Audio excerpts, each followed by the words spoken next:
Now, again, good morning. My name is Sharon Stewart. I'm the Women Veterans Coordinator for South Texas, Texas Veterans Commission Women Veterans Program.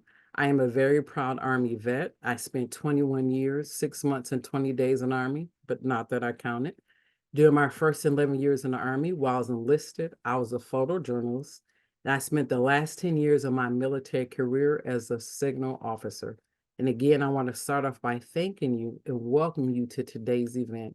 Today, we have with us a panel of distinguished women veterans who will join me in discussing some of the nuances regarding trauma. And when I say join me, they are the experts. I'm simply going to ask them some questions.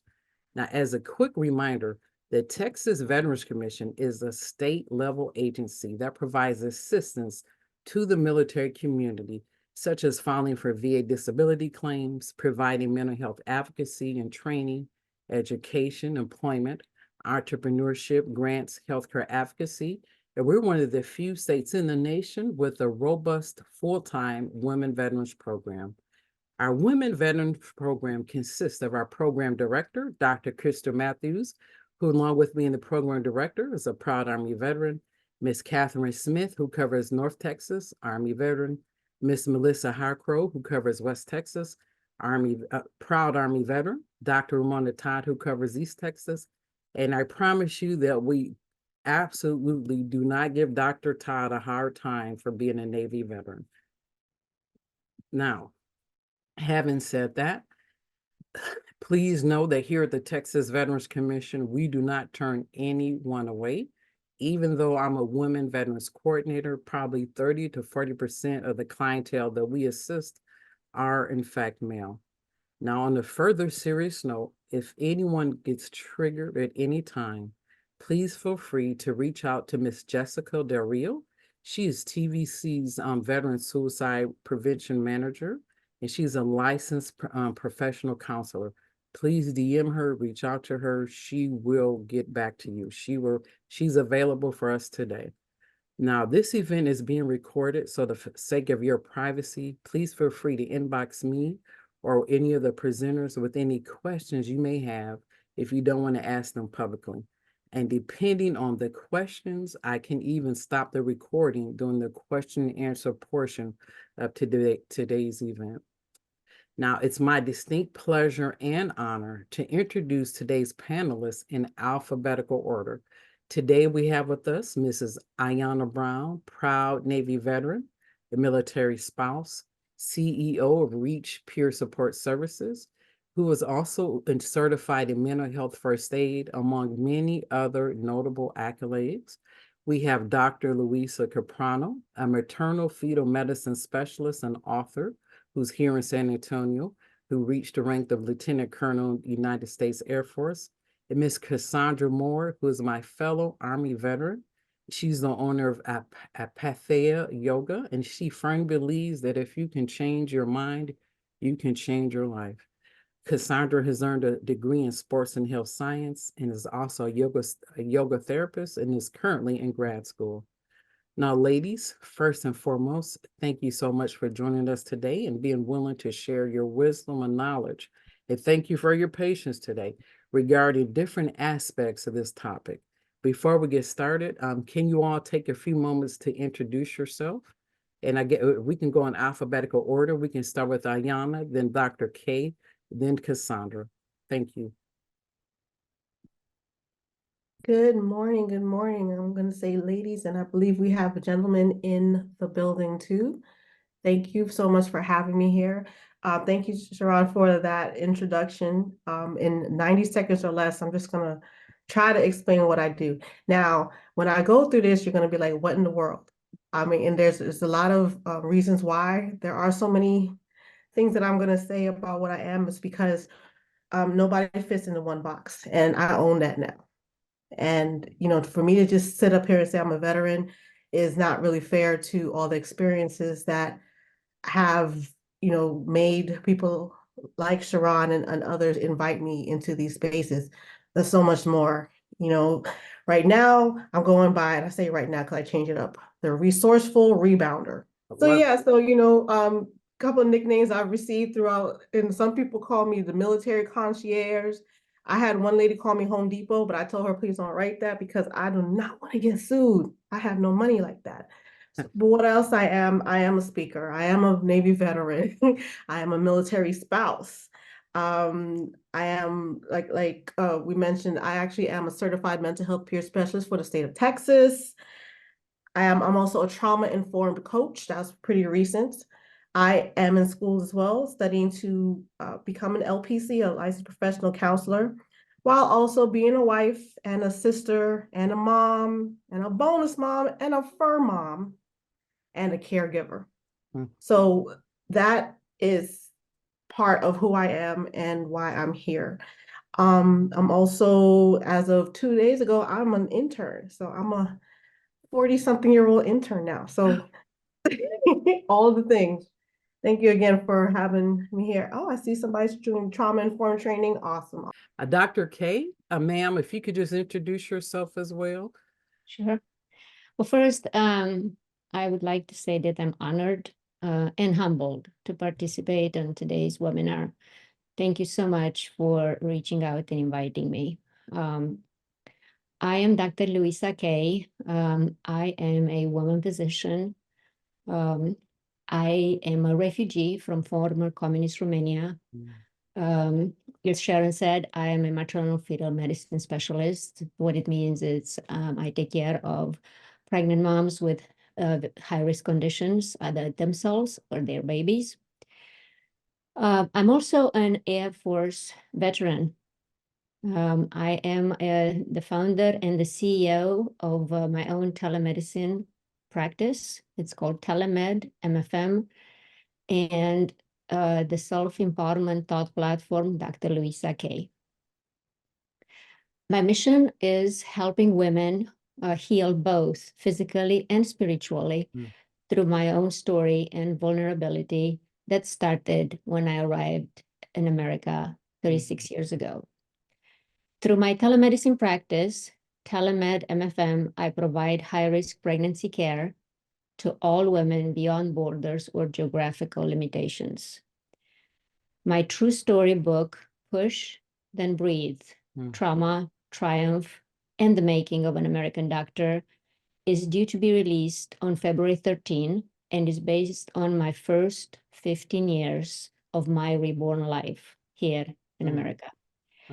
In this book, I share my shattering story of physical and emotional abuse and how I learned to overcome the past and focus on building my future. And because of my own triumph over trauma journey, I started this movement where I invite you all, women, to join together in self-empowerment, self-kindness, intentional presence, and resilience. Thank you for having me. Thank you. And Dr. K, I can't multitask, but I just sent you 57 trillion emojis. I love you. You said reborn life and kindness. Oh my gosh, we need to be kind to ourselves. I'm so excited. Thank you, thank you, thank you. And Cassandra, my fellow Army veteran, ma'am, if you wanted to introduce yourself as well to the audience. Good morning, everyone. My name is Cassandra Moore. I am an Army veteran, and I now own my own yoga studio. After I left the military and my husband was medically retired, I decided that I needed something different, something that gave me and him the opportunity to slow down and live a different lifestyle than what we were so used to living in the military.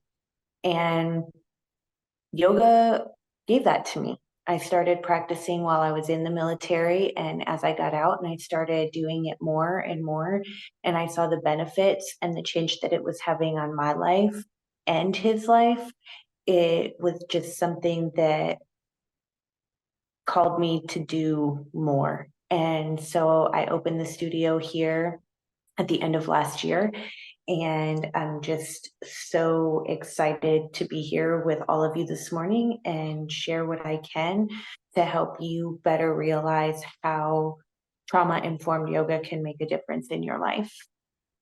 Wonderful. And ma'am, please pronounce the name of your yoga studio, just in case I hurt your ears trying to pronounce it. I do apologize. Yes, ma'am. It is Apatheia yoga. It is a Greek word which stands for calm equanimity in Ooh. your life. Ooh. And reducing yoga is all about reducing suffering and bringing balance back into our life. And that is Apatheia. So that's where the name came from. Oh, that is powerful. That is wonderful. Oh, I love that. Now, Cassandra, before I start asking questions, ma'am, can you take a minute or so to lead us in some breathing exercises? Now, I had no idea that deep breathing was so good for you until you mentioned that, but when we were having practice. And I think you actually said that there's science behind it.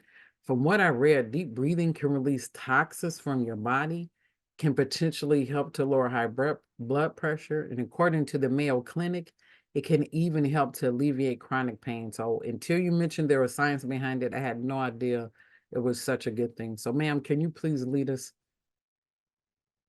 Absolutely. So when we dive into topics like this, it's very important for us to be grounded and centered and aware of our bodies. And so wherever you are in this moment, whether you're sitting in a chair, you're reclining in your bed, you're on the floor, just take a minute, soften your gaze, close your eyes, and just notice where you are in this moment.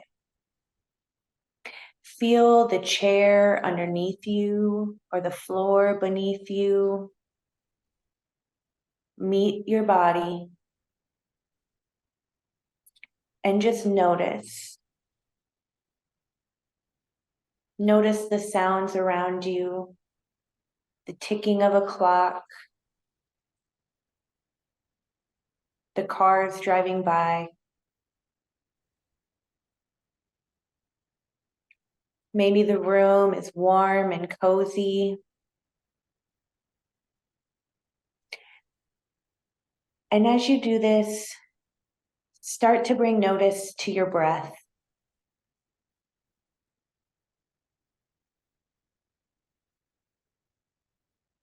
Strong inhales through your nose.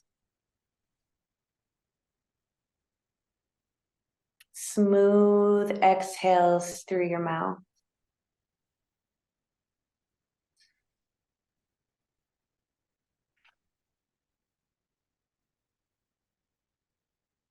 As you exhale, you notice your shoulders start to soften.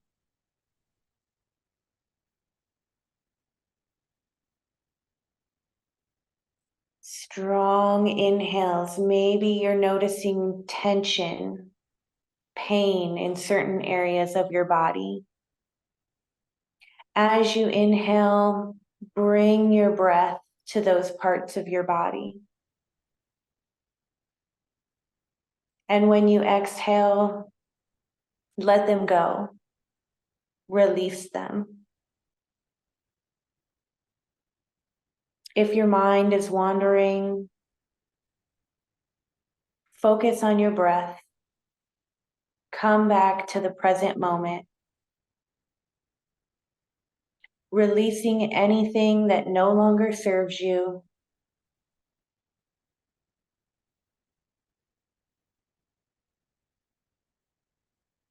Breathe in and out.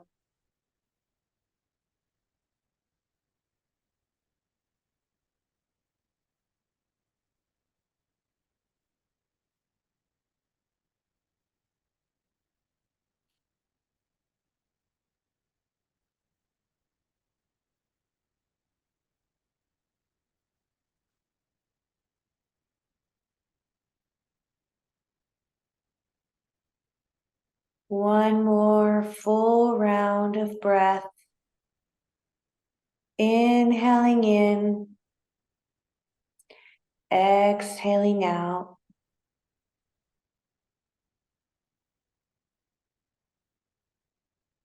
Open your eyes.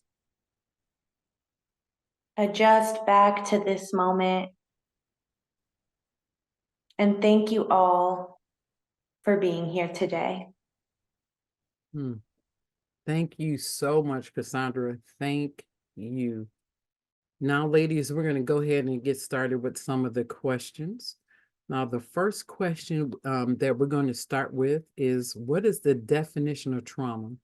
And can a woman veteran, or anyone else for that matter, experience trauma even if they haven't been in the combat or been in the military?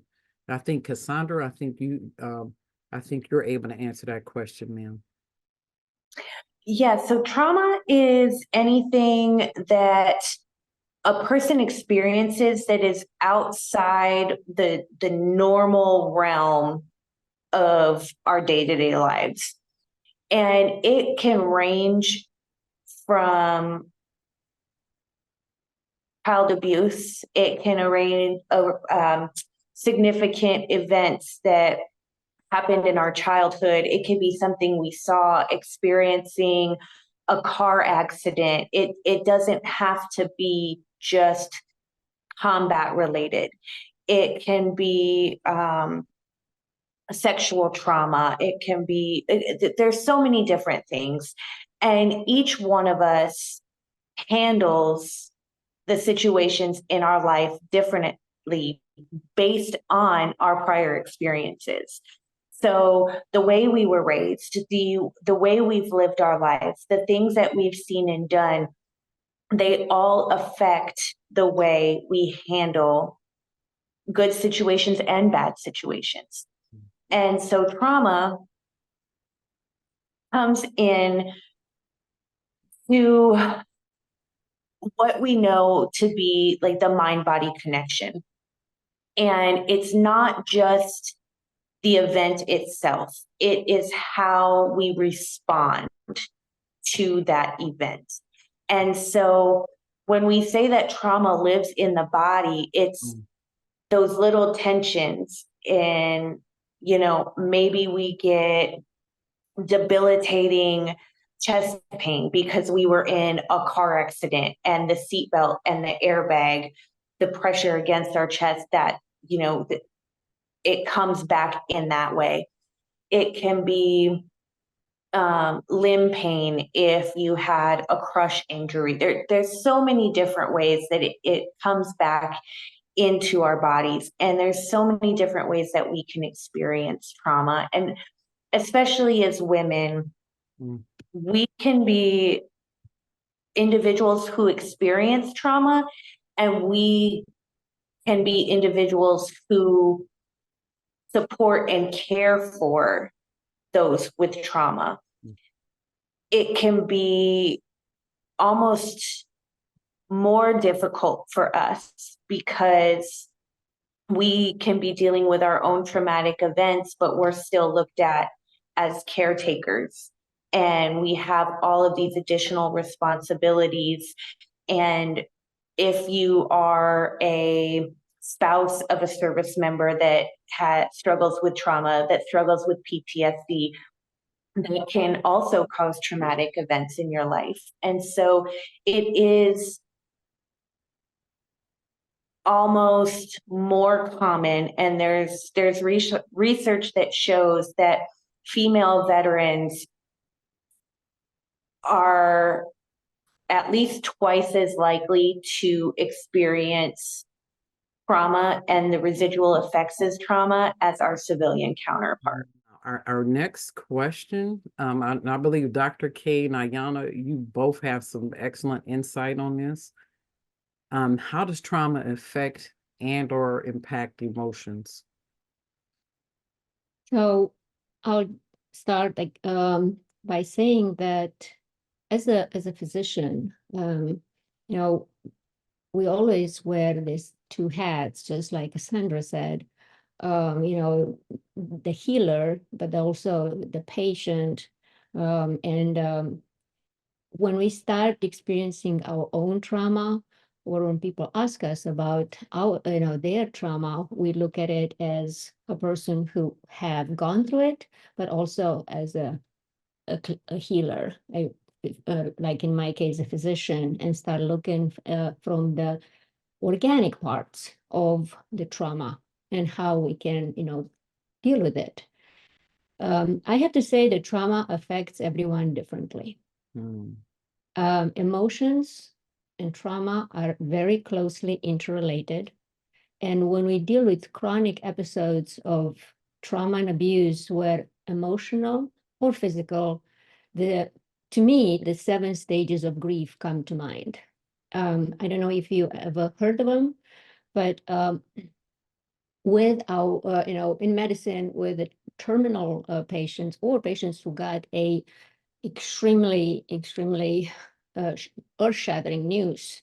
Like I'll give you an example. You have this condition. You got 6 months to live, or it's not working. The chemo is not working. What we have done is not working. We went in, we did surgery on you, and this is what we found, something that we've never expected. I had all those kinds of patients. So we humans go through the 7 stages of grief. I ask you to analyze them and see if they resonate in your case when dealing or had dealt with trauma. The first one is shock. The feelings of shock, being frozen, like the deer caught in the headlights after each and disappointing news, whether it is betrayal, lies, deceit. You may ask yourself, how is this possible? Where is this coming from? And what's coming next? When is the other shoe going to drop? Then comes denial. We want to believe it's only a dream, a bad dream. How can life be one day good and the next day all dark and muddy and stormy? It's not just like turning a page in a book. Everything one day and nothing next. So we keep telling ourselves, we are in denial. Hey, this just could not be real. This is just a dream. I'm going to get up and everything's going to be fine. Then comes anger. We get angry at ourselves for believing in what's happened to us, what we have been exposed to. And we believe again and again and again and give second chances and third and fourth. And looking in retrospect, it is us desperately grasping at straws to be able to understand and react to it. Bargaining comes next. And with it comes that eternal questions we all pose to ourselves in a dire situation. Why me? Why can I possibly, what could I have possibly done to make this like this, and what can I do to make it go away? Depression, it's one of the last stages because we become really depressed when we realize that nothing is working. We become isolated, anxious, and really we have feelings of dread that it's overcoming us. And then we start building walls of resilience. Hate turns into indifference, coldness, insensitivity. And the last 2, very interesting, because actually it could be one or the other. Acceptance. You accept what's being handled to you.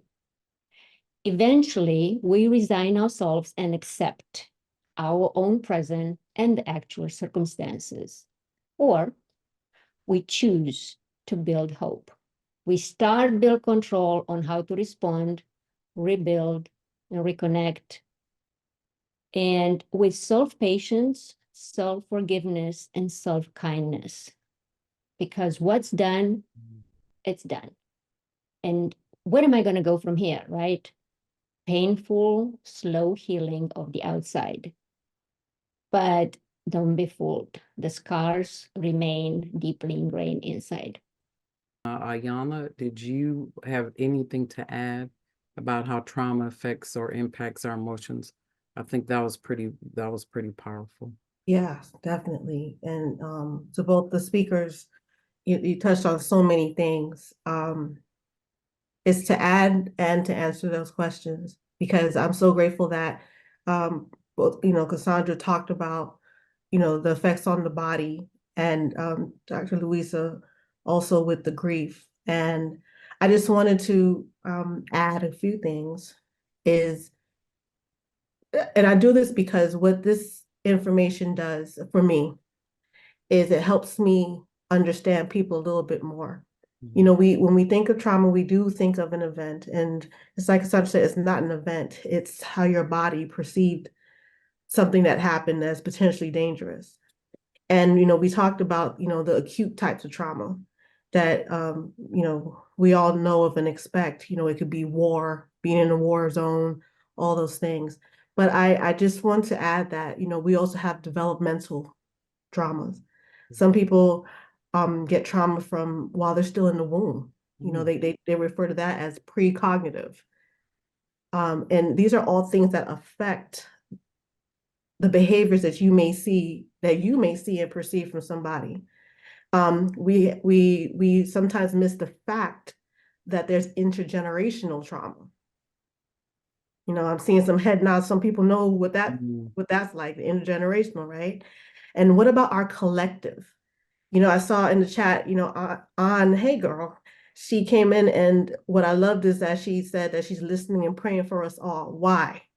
We are all women here in this space, knowing, you know, what we're going to talk about. And she's praying because collectively, in spaces like this, they tend to sometimes be a little heavy, you know, but she already recognized that for some people, you know, it is a collective thing. So how does it affect us? So, you know, my simplest explanation of how trauma affects us is, and I'm gonna show my age when I say this. Some people, if you feel me what I want to say, just give me a thumbs up, because not all of us are on the screen. But I grew up in New York, and I did not grow up rich.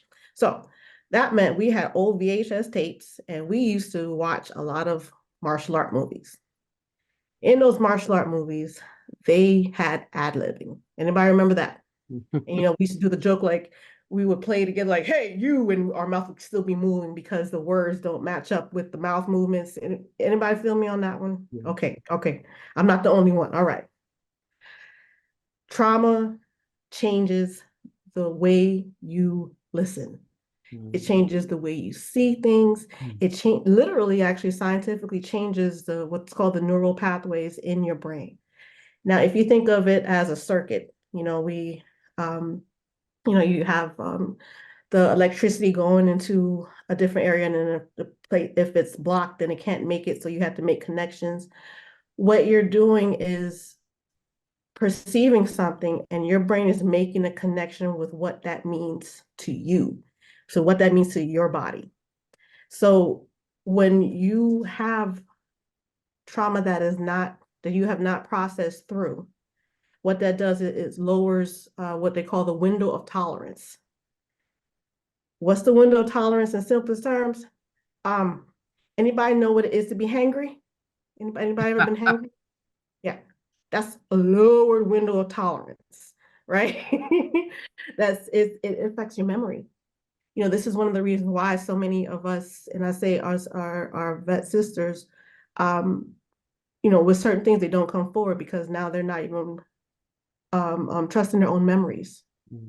Our sense of identity. Who are we?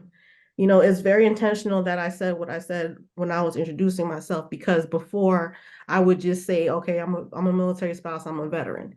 I'm also an eldest daughter. I'm also this and the third. I have an identity besides what happened to me. That's right. Okay. And it affects our relationships. Let's be real. I know I'm awesome. What you see right here and right now. But your girl sometimes has to cry a bit. Your girl sometimes needs somebody to help her get outside to the sunlight. Your girl right here may isolate a couple of times, depending on the event that is triggering my immediate response, in which, oh, this happened, so you go straight to the room and you close the door. So trauma affects the way you hear things. Okay, some of us might know this. Anybody ever met somebody that no matter what, they were insulted? Right? You know, good morning. Good morning. What you mean by that? You know, and we look at this person and oh, this person's so negative. This person's so XYZ. But what if we realize and we're able to recognize that, oh man, this person must have been through something that made it so that good morning is an insult. Good morning is taking her or him to a place that he doesn't have to be. It helps me be a lot more compassionate with them. So I have a limit because I'm human. Don't get it twisted. I have a limit. And it takes, you know, feeding myself and having an overflow of energy to be around that for so long. But the fact is, what if we were able to translate that this person is in pain? So that's my answer. So I'm going to go ahead and move on to our next question. And I think Dr. K, I think you're going to be more than able to answer this question. I think you already talked on it, ma'am. How does trauma affect and or impact us as women physically? And I think you already kind of touched on that, but if you could elaborate on that. So, well, it does. As a physician, I see it. I see it every day. I see it with my patients. I am able to recognize it because myself, I'm a trauma survivor. But emotional, mental, and physical trauma, the effects of it are very much interrelated. And not only that, but they feed upon each other. Constantly, like a vicious cycle. So, you have to remember that it affects our relationships, and, how we interact with people, just like Ayana said, how, people are perceiving us. And they say, well, you might just have a bad day. How close do we get to people, to others, to the loved ones? How do we react to life-changing events? And do we react appropriately? All trauma and PTSD victims experience a myriad of health issues. Besides the one that you're all familiar with, depression, anxiety, insomnia, we are very hypervigilant. Also, we have chronic stress-related disease, like digestive issues, like irritable bowel syndrome. The hypervigilance comes from this constant state of flight or fight. Okay, it triggers we trigger very easily. Like what just happened, or we start assuming a little bit earlier than the regular person. And some people are like, look at this person, she's all chilled all the time. Well, yeah, I'm not. So but I know why is that, but a lot of the time you do not know because people don't share. They feel that they cannot share this very deep secrets they have. Many women, because I'm a women's doctor, right? I have practiced OBGYN for 15 years, and now I practice maternal fetal medicine, which I deal exclusively of pregnant patients.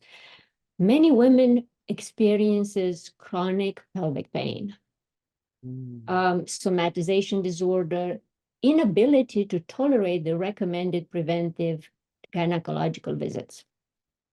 Okay, I had patients who were pregnant, who were at term, who were trying to deliver a baby, and they could not allow, the physician, myself, to do a vaginal check. And I was like, how does this woman get pregnant? Well, she only consummated a marriage once, and then she got pregnant. So something is going on there. I mean, you have to only think that how could that be possible? That because she has such a heightened level of response. High levels of chronic stress lead to high-risk pregnancies due to preterm labor, small for gestation babies, preterm deliveries, hypertensive disorders, gestational diabetes. Guilty as charged. I had very, very high-risk pregnancies. My first baby was delivered at 28 weeks. I broke my water at 25. The other one, I ended up in the on bed rest for 8 weeks and finally delivered at 36. And after the second one, I said, well, this is just not working for me. They have low esteem, they have depression, anxiety, and that leads to aversion to health choices, to addiction, to obesity, either due to lack of resources or mental apathy. They either stress eat or starve. These patients, these women, they really lack interest of physical activities. Kind of I just want to be by myself. I just let me be. I want to be in the corner. It's because they can't. They just have to deal with it in the only way they know. They are very isolated, and they kind of want to be there. And all this feed off one common cause: deep, long-lasting traumatic events. Wow. Now, I think we're probably at the tip of the iceberg, understanding what trauma is and what causes trauma.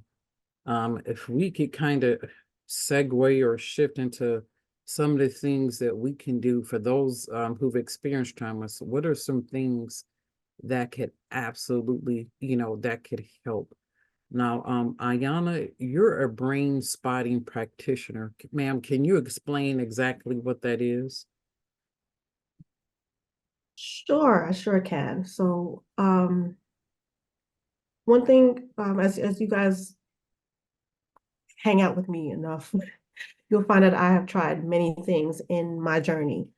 The way I am today is out of pure persistence and just not being okay with what I was given as far as even with the VA. So I did have to just get more educated, I call it becoming a more informed consumer of things and other therapies that actually will work for me, because you're unique and I'm unique. And if I am a compilation of my experiences and my environment, et cetera, there is no one size fits all for therapy, y'all.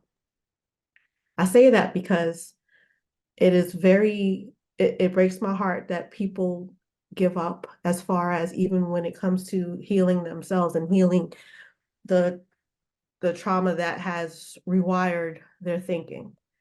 And that is because sometimes we just don't know that there are other things around. There are, I could name at least 20 different, or some are similar, some are built on others, but there are so many types of therapies, y'all, a listings. And just because maybe, CBT is like the benchmark for Western medicine, if that doesn't work for you, it doesn't mean that therapy doesn't work for you. It means that type of therapy does not work for you. Say that again, Ayana. I can't multitask, so I have muted myself and I can't give an emergency, but say that again, please. Sorry. Just because that therapy does not work for you does not mean that any will not. What it does means is that you are going to have to get savvy, get your benefits, get your money, and you may have to go and find what works for you. You are that important. I mean, whether it's the VA or civilian insurance is insurance. They have their thoughts about things.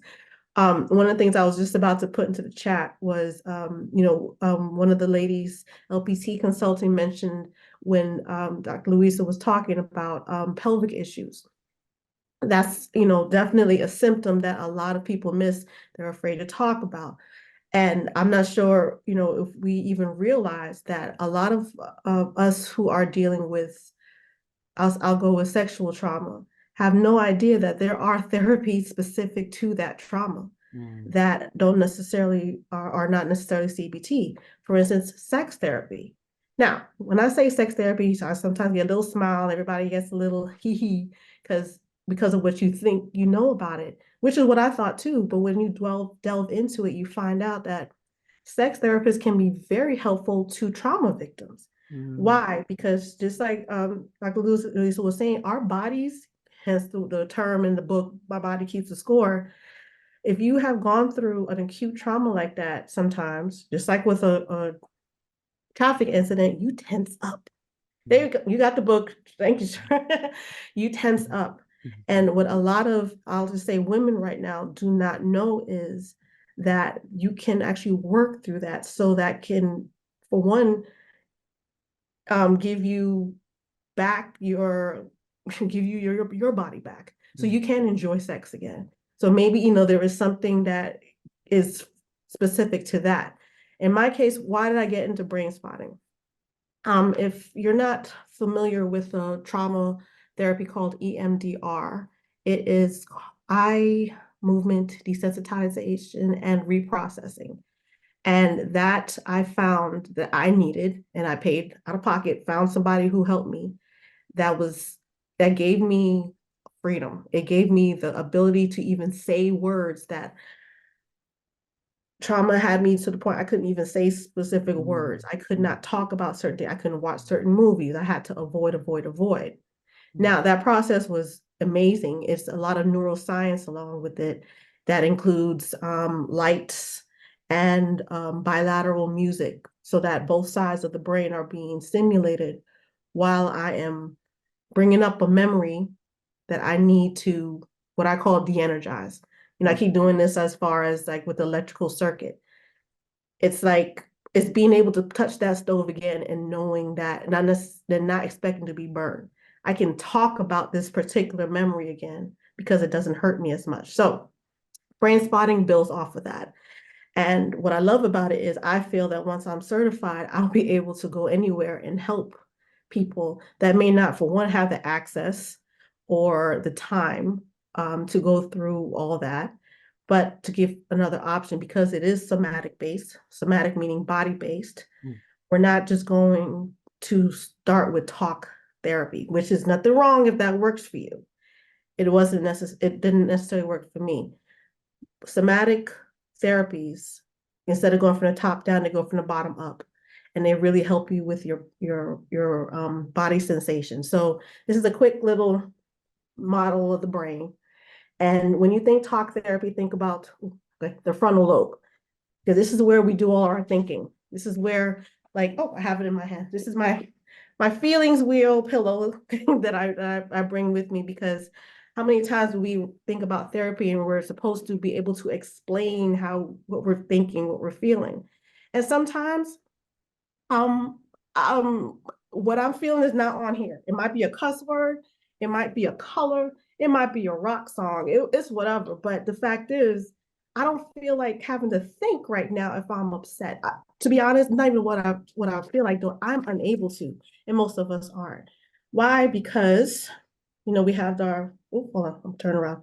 The front of our brain, where we think, right? We have our limbic region where we feel and respond, but then we have right down here, like towards the back of our brain, our lizard brain, our amygdala. That's what gives us our fight, flight, and freeze. That's the one that, oh my goodness, she said good morning, and I went straight here like, wait, okay, sorry. She said good morning, and I went straight here like, oh, this is a threat, right? So when I'm upset, this is why telling somebody when they're really triggered, oh, well, just think positive. Did you see the face? All you got to do is think positive. Just count your blessings. I'm over here trying to count bail. You talking about counting blessings. You know what I mean? I'm upset. I'm scared. I'm angry. I'm trying to run. So what brain spotting does is, because this is a part of our brain where there is no language, this is all just straight natural, right? And what it helps you do is, it is body oriented. So they call it a focused mindfulness therapy. We use natural instincts, creativity. What I love about it is, y'all, I've done sessions where we have said absolutely nothing. What I'm doing is paying attention to you. I'm looking at your eyes as you are thinking about something that you would like to stop bothering you as much. And what I'm doing is I'm helping you create new neural pathways for how you think about that memory, which is here in your hippocampus. So instead of going from 0 to 100, we are able, because the eyes are they say where you look determines how you feel. Your eyes are going to be linked to those memories. So we are able to very simply with like almost no actual tools, I can help you process that and just literally sit with you until you no longer feel that stress, that fight, that flight, that avoidance that you need to have. When you're tired of that memory ruling you, this is one of the therapies that may be good for you. For some people, it can be 2 to 3 sessions. For some people, it's more, but it's another option. Mm. And that's why I wanted to learn that as well, just to add to what I'm able to do. Okay, that is excellent. I had no idea until I saw that actually on your LinkedIn profile, and I was like, brain spotting. What is that? So thank you for enlightening us. Now I have another question, and I think Cassandra can answer this question. Now, is it possible for someone who's been traumatized to regain or gain self-mastery and or self-regulation? Because now we understand what trauma is and the different ways impact us. Can we regain self-mastery and self-regulation? Cassandra, what are your thoughts on that, ma'am? So yeah, it's 100% possible. Mm. And there's many different ways that we can do this. So most of them involve really getting into our bodies and really getting into our minds. And just as Ayana said, we have to rebuild and strengthen those neural pathways in our brain. Mm-hmm. And so there's been numerous studies, yoga specifically, right? Because that's my area of expertise right now. Okay, now Numerous- Cassandra, I want to interrupt you real quick. Hopefully I'm not going to be offensive, but when you mention yoga, sometimes there's like a religious aspect to yoga. Now, somebody like me who's an obnoxious Catholic Baptist Costal, can I be able to participate in yoga and practice yoga? And also, I'm a disabled veteran. I'm unyoung, I'm unskinny, and I'm not limber. I'm, kind of banged up. Can I how many people can participate in yoga? So again, pardon me for interrupting you, ma'am. No, so we like to say that the only people who can't do yoga are those who don't try to do yoga. Specifically with my practice, it's very important for people to understand, and across many, I think many other practitioners would feel the same way, is that yoga can be very, very spiritual, but it is not an independent religion. I like to focus specifically on the science of it, right? I don't have a brain like Ayana does, but there's so many ways that you look at specifically the vagus nerve. It's a cranial nerve in the body that goes from your brain all the way down through your spine, and it connects to all of your essential organs. It connects to your endocrine system, and it is what is responsible for that sympathetic, parasympathetic nervous system response, like Ayana was talking about, your flight, fight, freeze. And so by strengthening our vagus nerve through yoga and focusing on the science of what it can do for our body, that's where we help impact those experiencing trauma, providing them trauma-informed yoga. You can definitely bring whatever spirituality, whatever deity you prefer into your practice to benefit you. There's also many studies that discuss the benefit of some type of spirituality when it comes to illnesses, ailments, and the success rates of recovery. So we focus on the science, not any specific religion. So numerous studies also show that yoga has been proven successful in helping individuals calm down and get in touch with their disassociated bodies. So often those that experience trauma they disassociate, meaning they are not in their bodies at all. And when I look at my early 20s and things that I was going through and things that I was experiencing, sometimes we look back and we reflect, right? Like, I had no idea what was actually happening in my body at that moment. But now that I'm almost 40, the effects are still presenting themselves. The trauma, even when I'm not thinking about it, still shows up in different places. And so a lot of times when we experience trauma, we numb ourselves to those painful experiences, which again explains that disassociation. Without even knowing it, our bodies are bracing and neutralizing against it. That's where we find the tension. That's where we find, this can come in the form of eating disorders. It can come drug and alcohol abuse, cutting, other high-risk activities. And all of these lead to additional comorbidities or illnesses that present themselves as high blood pressure, diabetes, anxiety, depression. It can manifest into cancer. There's so many things that we can exacerbate because of our body's trauma response. So when we implement yoga to help regain control of our bodies, you're mixing breathing, postures, and meditation. The first we often do without thinking, right? And that's why we opened up this discussion, this webinar, with a breathing practice. It's something we do, our bodies do it without us even thinking about it. But when we take the time to focus on it, it helps bring that awareness back to our bodies and what is happening within it. Adding the postures brings in a combination of tension, where we're activating the muscles, and then relaxation, where we're releasing it and letting it go.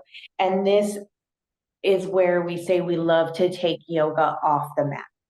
Yoga isn't about what you do in a studio on a mat with your fancy Lululemon clothes and your cute Stanley Cup. It's about what you do when you leave. It's that you're able to take yoga off the mat and apply it to your daily lives, to apply it to those stressful situations. So when that person says good morning to us, our immediate response isn't to be like, what's good about it? Why are you talking to me? It's to say, oh, good morning. How are you today? I hope you have a lovely day. Or we breathe, we take a minute, we pause, and we let that tension pass, and then greet the person with the greeting of the day. Meditation often comes later. This isn't something that specifically with trauma clients that you want to integrate right away. It can often leave them feeling more frustrated and more discouraged because they have not yet mastered the ability to shut their mind off. When you tell someone, okay, lay there, be still, and relax. Most people on any given day have a hard time doing that. We are not alive and we are not functioning as humans if our brain is not going in a million different directions. That's the brain's job. Once we bring meditation in, it helps us slow that down. It's not that even the most expert person is going to be able to do without their mind wandering at some point. But it's, again, taking those skills and being able to bring it back, to being able to come back to that present. And okay, nope, I don't need to think about that right now. Journaling, another good example of that. A parking lot. Sometimes I just have a sticky notepad and I start thinking about the most random things when I need to be focusing on something else. And I write it down on that little sticky pad, which is my parking lot. And I'm going to put that thought there and I'm going to leave it there. And I'm going to go back and focus on what I need to do. And so that's why we bring meditation in later. And that's why meditation helps to really come in at the end for that extreme relaxation. In one study where women participated in a weekly yoga class for 20 weeks, notable changes in brain scans showed improved self-regulation due to the activation of those critical brain structures. And again, that goes back to what Ayana showed you, right? We're taking that bottom-up approach. We're not thinking from our head and just immediately responding. We're taking that bottom-up approach where we are able to attain self-mastery by using simple techniques like those in yoga to befriend the sensations in our body. Mm. Mm. Oh, that's good. That's excellent. I like that phrase. Thank you so much, Cassandra. Now, I think this next question is probably going to be for Dr. K. I've read about post-traumatic growth, and I've come to learn that healing is a process. It can be a series of steps, which kind of reminds me of the butterfly on the flyer that we use for this event. But Dr. K, can you provide insight on how trauma can be turned into triumph? And that phrase kind of makes me think of the phrase "beauty for ashes." But can you provide any insight? And a few other ladies had some input on that as well. But Dr. K, could you elaborate on that, ma'am? Of course, Sharon. I'm a living proof Mm. that trauma can turn into triumph. First, we have to realize that whatever happened to us, whatever was handed to us, whether in the past or is still going on, is something that we must first recognize, contain, and deal with it. It's not easy. It's actually quite the contrary. It's very, very hard because we also have to live life. But we cannot ignore it. We cannot go around it. And certainly, we cannot run away from it. What we need to do is we must go through with it and come out to the other side.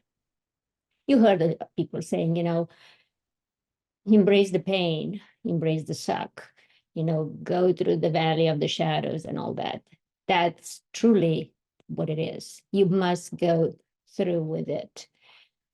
If not, it will take over our lives, our future, and truly keep us bound. Keep us feeling sorry for ourselves, feeling guilty, feeling ashamed. Especially with us, we women keep saying to ourselves, oh, I deserve this. I brought this onto myself through my words or actions. Therefore, I am damaged goods. And this is simply not true. It is, however, the way we limit ourselves. It's like self-sabotaging. It's like staying anchored to a huge boulder in the deepest pit of the darkest valley and still wondering, why can't I break free and spread my wings to fly towards the sky?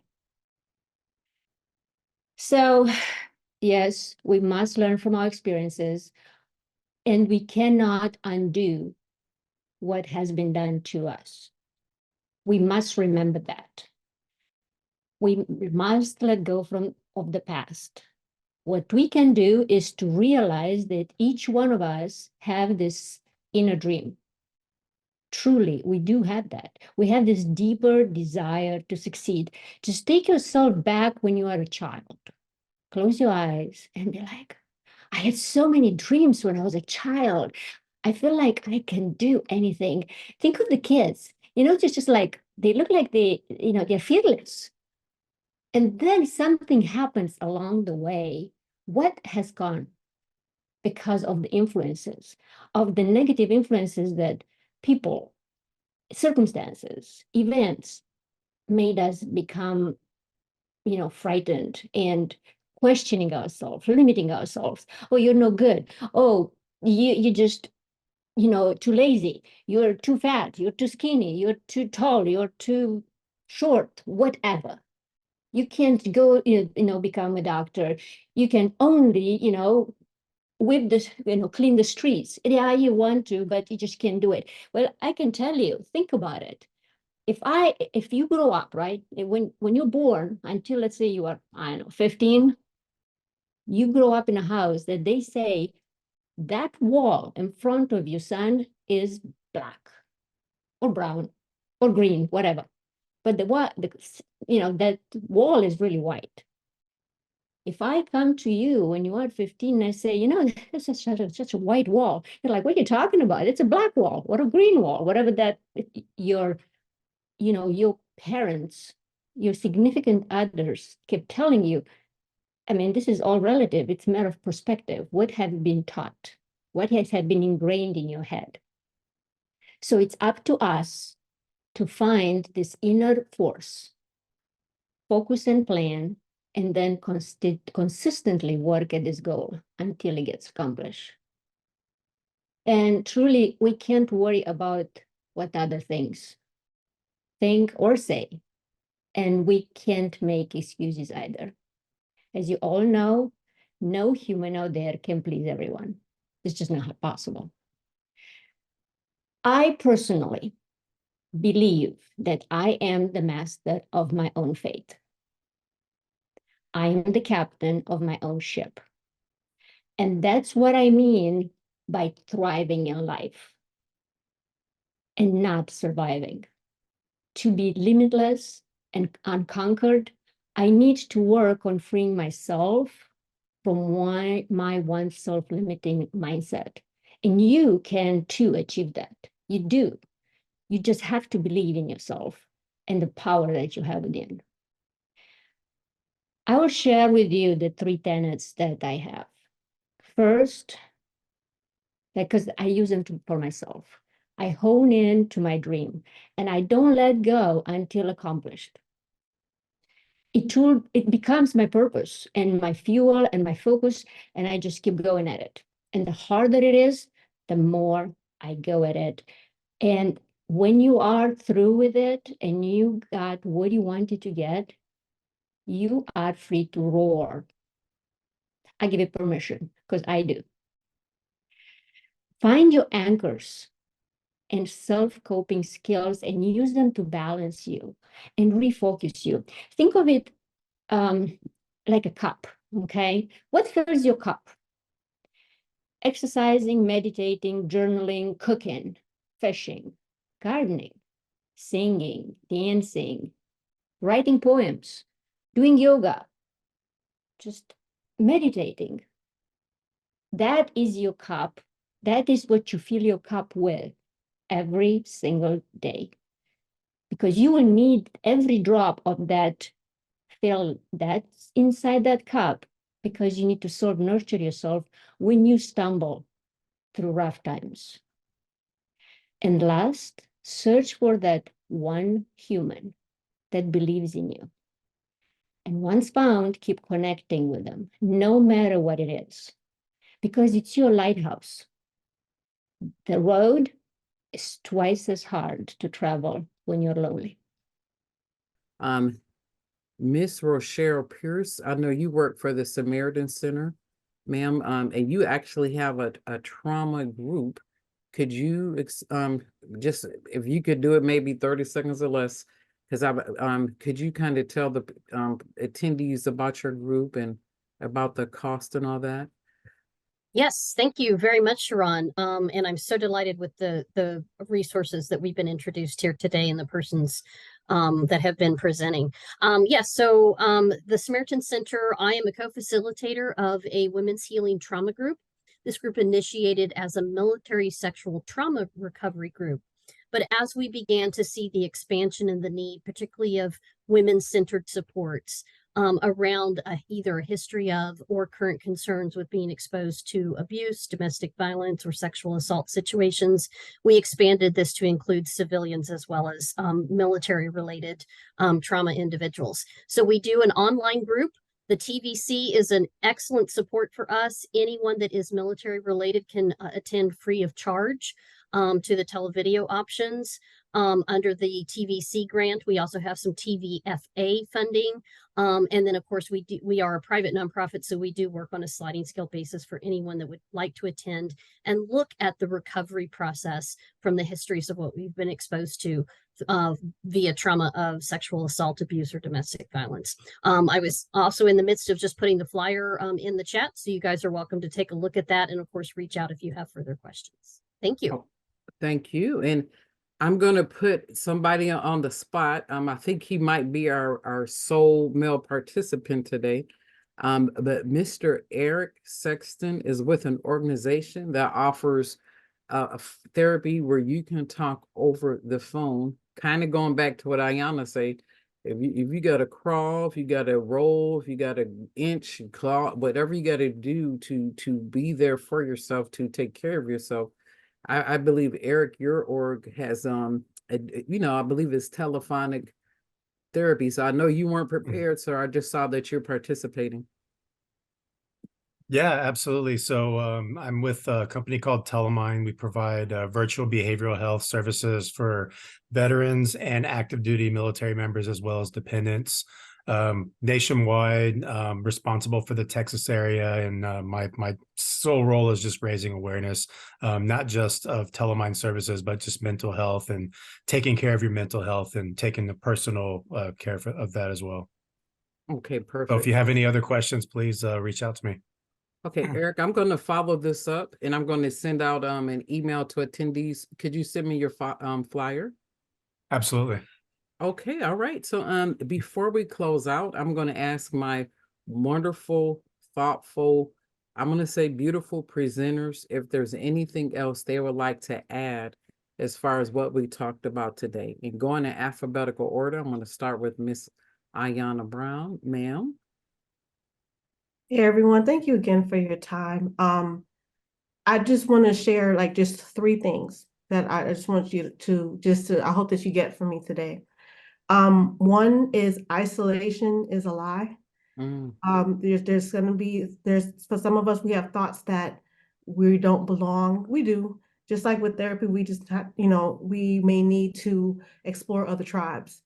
Because I'm silly. You know what I'm saying? I play games, video games. I learned how to double dutch, and I'm not always there with who I want to be there with, but I do it because I see the danger. I'm living the danger of isolation as a caregiver, and I don't wish that on anybody. The second thing is never stop learning and reading. Why? Again, back to those neural pathways, but it also helps you to prove yourself wrong. If there's a part of you that isn't healed, that is telling you, every time somebody says this to you, this is going to happen, you can learn and continue to learn and be wise enough to realize you don't know everything by being focused and intentional about bringing up new thoughts by reading or just experiencing different things. So thank you again for being in this webinar. And the third thing is, I'm going to say play guitar, not necessarily because of that instrument, but the reason why I'm learning is to play guitar. And I have all these songs I want to play. I still want to be Prince. I do.